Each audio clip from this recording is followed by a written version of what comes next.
So we're going to start with Pope Francis, and now let's continue to learn about him. We're going to again start from the beginning because, like I said, there's a lot of folks who are new to this, and we're going to go from where we were, where we are, where we're going. Plus, a lot of different things associated to all the topics that I talk about here on this channel. But we're going to look at Pope Francis and how everything points to him as the one who will be the false prophet to usher in the Antichrist. That everything points to this man here, Prince Hassan bin Slav Jordan. And there's other ways I want to show you that may have been overlooked to show that this is the false prophet. And the false prophet has other names in the scriptures that I'm going to show you about. But the future false prophet, the man who will be the false prophet, is Pope Francis. And I'm going to show you, I'm going to work to see how he fulfills prophecy in the book of Revelation chapter 17 as it explains the rise of the false prophet.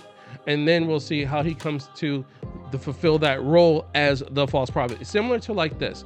Imagine going back to when Jesus walked the earth. Remember the prophecy about the disciple Judas. Judas was one prophesied to betray Jesus. But he didn't betray Jesus on day one when he picked him.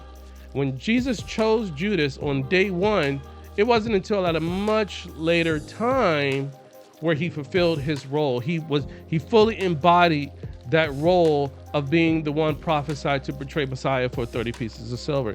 And the same thing goes with Pope Francis. So Pope Francis has now risen to be chosen by God, and now we're waiting for the events to usher in one after the other. Well, he will eventually be the man who will become the embodiment of the false prophet, who will then usher in the Antichrist. And I say that to say this. Remember, the prophet John the Baptist came first, the Antichrist, and then Jesus Christ came second. And Satan's counterfeit to that is the false prophet comes first and the Antichrist comes second. So hopefully you can see that comparison.